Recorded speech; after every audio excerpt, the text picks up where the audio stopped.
esta comunidad es una comunidad muy rica, de gente que está cambiando el futuro, que tiene una oportunidad real de introducir cambios en el mundo que viene hacia adelante. El mundo es de los emprendedores. Eso es una noticia que tenemos desde hace un rato y es por eso que estamos viendo este volumen de inversiones gubernamentales. Está bien, me paro. Ok. Y de VCs, de empresas privadas que están invirtiendo en el desarrollo. Los emprendedores son un activo de la sociedad, son una cosa muy importante, así que es una cosa a considerar. Las presentaciones que he visto son fantásticas. Me apena ese formato de la presentación corta de apenas 3 minutos, es una cosa terrible, he pasado por ellos. No hay chance de poder decir todo lo que uno quiere.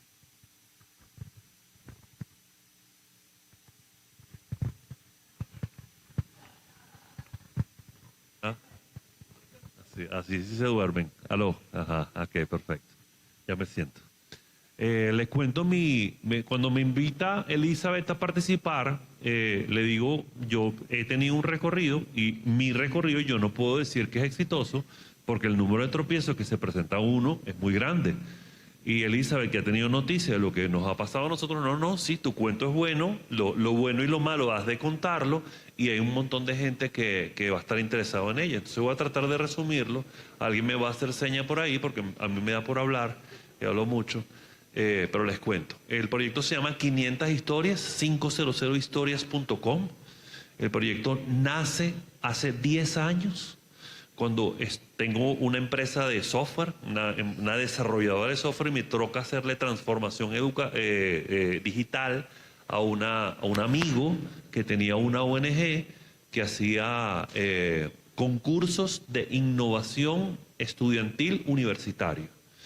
Cuando él me llama por una situación de crisis. No, había un problema de flujo de caja fuerte dentro del proyecto que él tenía y no había forma de poder continuarlo. Y dije, vaya, va, vamos a hacerlo de otra manera. Y le hicimos una transformación digital a eso y cambiamos de un concurso que se hacía muy presencial a un concurso absolutamente virtual. Todo el mundo propuso por internet, todo el mundo se evaluó por internet. Empezamos con el tema de la evaluación entre pares, además de los jurados, y finalmente se dio un resultado muy satisfactorio. A mí me permitió, a mí y a mi equipo, a la gente que participamos en ese proyecto, nos permitió ver qué es lo que sucede cuando un grupo de jóvenes son motivados a presentar una innovación. Es una cosa lo que han estado pasando los que por aquí van.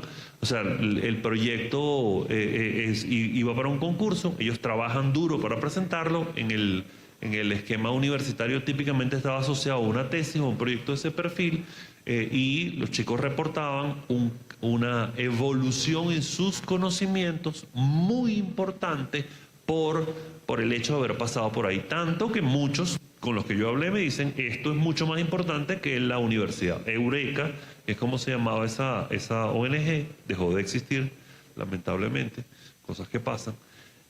Era más importante para ellos que el grado académico que tenían, el pregrado que estaban sacando. ¿Y por qué era eso? Bueno, porque el aprendizaje real se produce cuando tú investigas sobre algo que realmente te interesa. Cuando tú te metes en un problema y haces todo lo posible por tratar de resolver ese problema, todos los conocimientos que requieres para resolverlo, tú los adquieres porque los buscas. Y todo el apoyo que te puede dar una academia está ante a una persona ávida por aprender. Entonces los profesores que interactuaban ahí y daban alguna clase tenían como público a unos estudiantes muy interesados en aprender. Esa es la clave para que cambie el modelo educativo que tenemos nosotros. El modelo educativo que existe, que tenemos en la humanidad completa, fue diseñado hace un par de siglos, quizá un poquito más. Es un esquema que resolvía una situación del pasado, pero el esquema que se planteó fue muy bueno en el sentido de su resistencia al cambio. Y tenemos un modelo que no ha cambiado en el tiempo. Es una distribución por materias, un conjunto de materias, matemáticas, lenguas son las más importantes, luego vienen las otras, geografía, historia, ciencias, etcétera. Distribución por edades, uno nunca estudia con alguien que no es de la edad de uno. orientación hacia los exámenes. Los exámenes son la razón de ser del estudio. Tú estudias para pasar el examen. No importa si olvides todo inmediatamente después, realmente no importa, importa si pasas el examen, eso es el esquema. Y tú vas avanzando en grados donde estás obligado a hacerlo. Ese es el esquema educativo que tenemos. Bueno, ese esquema está en crisis. Ese esquema no da cuenta de la cantidad de cosas que están pasando en este momento, el nivel de atención al cual son exigidos un montón de jóvenes y las motivaciones para poder entrar. Está tan en crisis que hay chicos, hay muchos más de lo que uno piensa, que estando con la posibilidad de poder terminar su secundaria, no la terminan, no digamos la universidad, no la terminan porque no le ven sentido y se salen. Eso está pasando. Eso me lo dijo una investigadora de Costa Rica con la que hablé de este mismo proyecto cuando terminamos de formular este proyecto en aproximadamente 2015, cómo se podía llevar a cabo.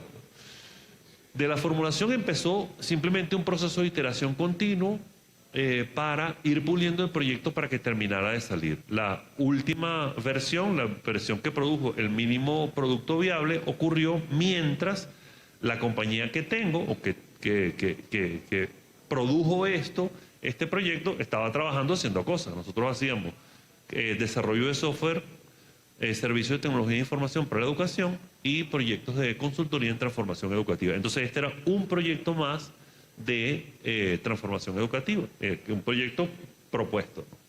Nace en el 2019, aprovechamos que la ciudad de Panamá estaba cumpliendo 500 años, terminamos armando un taller de escritura creativa para jóvenes, adolescentes de escuelas panameñas y, para nuestra sorpresa, después de un WhatsApp se suman 70 profesores, asisten a la primera reunión, 34 de ellos toman talleres, el taller para poder dictar el taller de escritura creativa, y finalmente 24 completan el ciclo de las 8 semanas, produciendo 200 jóvenes escritores, escribiendo un libro colectivo que los sumaba a todos ellos. Esto fue un nexo donde se probaron muchas de las hipótesis que teníamos. El proyecto funcionó con recursos prestados de otros proyectos, o sea, ahí la inversión la pusimos nosotros. Los otros proyectos estaban pagando este proyecto, esa era como la base, pagar el MVP. Y cerramos el año emocionados con la potencialidad de crecimiento que esto tenía. Planteamos el año 2020 como, vale, vamos a llegar hasta el infinito y más allá. Y en el 2020, en marzo, nos cae la pandemia y nos cierra todos los sitios donde podíamos dictar talleres. Todas las escuelas en las cuales estábamos trabajando ya, básicamente estaban en la crisis esta extraña. En Panamá además pasó que la primera persona que se murió fue el director de una escuela. La noticia fue, está enfermo el director de una escuela. Después se murió el director de una escuela y después se murió de COVID. Así fue el orden de información que recibimos nosotros, ¿no? Fue terrible y eso hizo que se cerraran todas las escuelas de golpe y no se abrieron por 2 años. Nosotros estuvimos cerrados en clases presenciales, completo todo el año 2020 y todo el año 2021. Durante ese camino hicimos tres, bueno, más de tres, pero 3 cosas significativas. Una de ellas fue ganar el concurso en el Road to Innovate que propone la Friedrich Naumann Foundation. Presentamos nuestro proyecto en el 2021, en el 2021 fuimos seleccionados por Panamá y esto se extendió hasta el 2022, 2020-2021, se extendió hasta el 2021, que fue cuando nos seleccionaron por México y Centroamérica como proyecto de innovación, ¿no? Con esa carta de presentación se nos abrió Centroamérica, se abrió mucho la posibilidad de Centroamérica. El hecho de que alguien te valide como proyecto ganador termina dándole a la gente que tiene idea de que el proyecto es bueno, pero no estoy tan seguro, ya pasó por algún sitio, alguien lo validó y eso le dio energía positiva para poder hacerlo, ¿no? Además pasamos por 2 incubadoras de clase mundial, una Founder Institute, que es la presemilla más grande del mundo. El capítulo Panamá abrió en el primer semestre de 2021, nosotros fuimos seleccionados, hicimos la ruta completa, eso fue una red de gente muy importante viendo el proyecto, cuando el proyecto no estaba operando, es decir, solamente los números del 2019, lo que podemos hacer, y ayudó muchísimo a validarlo en todos los factores, ¿no? Pero no fue suficiente, aplicamos y salimos para Impacto, Impacto con Q, que además lo hacen en alianza con Google for Startup.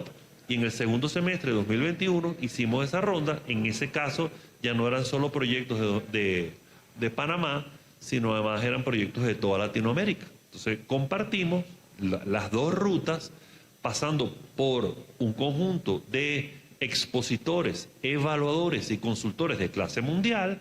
La aprovechamos a unos precios increíblemente baratos. Yo creo que así no pagamos nada ni por una ni por la otra, fue realmente barato.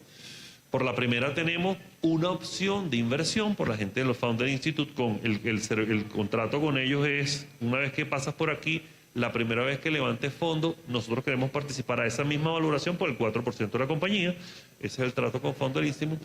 Con el segundo no, con el segundo nada, pero ellos tienen un fondo que se llama Impacto Capital, y con ellos estamos anotados para la siguiente ronda. De hecho, con ellos fue más claramente explícito de qué manera podíamos levantar fondos, cuáles eran los requisitos para levantar fondos. Y con esa información lo que hicimos fue ir a buscar un poco lo que mismo dijo Carlos aquí. Fuimos a buscar Friends, Fools and Families. Y la gente que lo conoce a uno, que conoce a nuestro equipo, viendo el proyecto más sólido, confió y levantamos $250.000, que es lo que hemos metido en este año 2022. En 2022 hicimos la ruta por toda Centroamérica. Salimos de Panamá y estamos aquí en Guatemala en 2 escuelas, una en Antigua y otra en San José Pinula. Estamos en El Salvador en 2 escuelas, en Tegucigalpa en 3 escuelas, en Managua en 4 escuelas, en San José de Costa Rica en 1, David de Chiriquí en 4 escuelas más y 2 en República Dominicana. Y se las digo de memoria porque acabo de hacer el recorrido desde Guatemala hasta Panamá en autobús. O sea, yo fui personalmente y me entrevisté con cada una de las escuelas y los chicos que estaban trabajando, viendo, tomando fotografías, viendo el estatus de los escritos que están haciendo justo en este semestre. Estamos cerrando esta ronda de escritura para el siguiente libro que estamos haciendo. Se llama Mujeres que Inspiran, es de lo que están escribiendo los chicos. Va a quedar una cosa espectacular.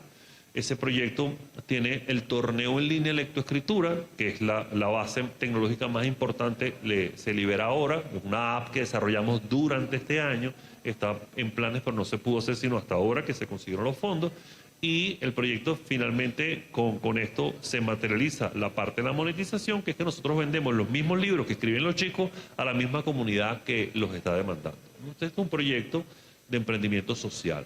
Nosotros agregamos valor, entregamos un producto que es valioso, ese producto lo compran y con eso se sostiene.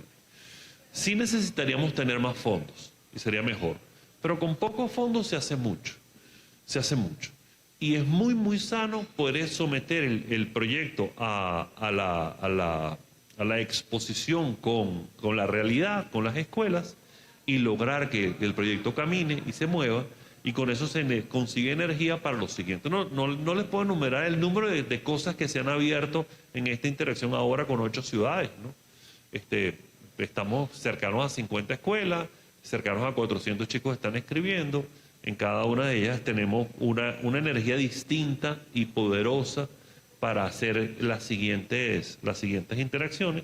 Todas esas es entrar en el terreno, someter a consideración el proyecto a quienes lo están viviendo, escuchar qué es lo que dicen, aprender de eso y dar el siguiente paso. Voy a contar una anécdota más, no sé cómo estoy de tiempo, voy a contar una anécdota más. Estoy aquí en Antigua. Vamos a reunirnos con una escuela. El día anterior me veo con el profesor que está en Antigua, que además tiene un Airbnb, así que me quedo en su casa, en Antigua. Y el día anterior recorremos Antigua. Entonces voy al Museo del Libro Antiguo y me consigo allí con una persona que al escuchar el proyecto dice, está fabuloso. Me dice, ven conmigo, te llevo al Museo de Guatemala, que queda cruzando la plaza Antigua, y recorremos todo el Museo de Guatemala, y allí imaginamos el bootcamp de escritura creativa que se puede hacer con jóvenes de Guatemala en Antigua por un fin de semana, trayéndolos para tocar puntos sensibles, no solo de ahí, sino estuvimos en 2 locales más, en un restaurante y en una tienda de artesanía como de orfebrería trabaja con piedras preciosas, semipreciosas, en cada una de ellas descuentos, como para, o sea, le vienen aquí, estos chicos que están escuchando, hacen la entrevista, levantan la información, construyen este texto valioso, finalmente se produce un libro, el libro lo patrocina en parte la municipalidad, es decir, la propia Antigua, la propia ciudad, y en parte el Ministerio de Cultura, que viendo el proyecto como agradable, siente que vale la pena, y eso termina siendo un siguiente capital de expansión en una de las ciudades. Ese mismo modelo me lo llevo para los siguientes sitios y consigo exactamente lo mismo en Granada de Nicaragua, una ciudad que además el año que viene, no 2023, sino 2024, cumple 500 años, que es un número que nos gusta. Así que probablemente allá ocurra en Granada, con un grupo de gente con la que interactuamos de una manera similar. Y finalmente el aterrizado de esto es el viaje, que es el cierre del ciclo completo, que lo vamos a hacer en Ciudad del Saber, en Panamá, de donde salimos. ¿Qué les digo con esto? Bueno, nada, pues la energía del proyecto produce las respuestas que uno se imagina y las que no se imagina si uno está atento a producir, a trabajar. La gente que se suma con pasión es capaz de trabajar en él for free, es gratis en muchas ocasiones, en otras ocasiones cobrando cuotas razonables y lógicas, un poquito viendo que el proyecto está creciendo, y todos pueden empezar a tener fe para que el proyecto camine y se vaya haciendo hacia adelante. La ruta no ha concluido. Nosotros sentimos que nuestro siguiente año, el 2023, va a ser significativo en términos de materialización en Centroamérica. Y luego, espero yo, ir para México y que esto también crezca en México de una manera similar, quizás con más recursos. Se puede hacer más rápido lo mismo. Quizás no hace falta correr. Quizás hace falta simplemente dejar que el proyecto vaya evolucionando orgánicamente a la velocidad que el proyecto pida. No todos los proyectos tienen que ser startups, no todos tienen que ser unicornios, no lo tienen que ser. Hace falta que pague los costos y la gente que trabaja y que produzca ingresos para poder crecer hacia adelante. Y en algunos casos efectivamente el crecimiento es exponencial, pero en otros no.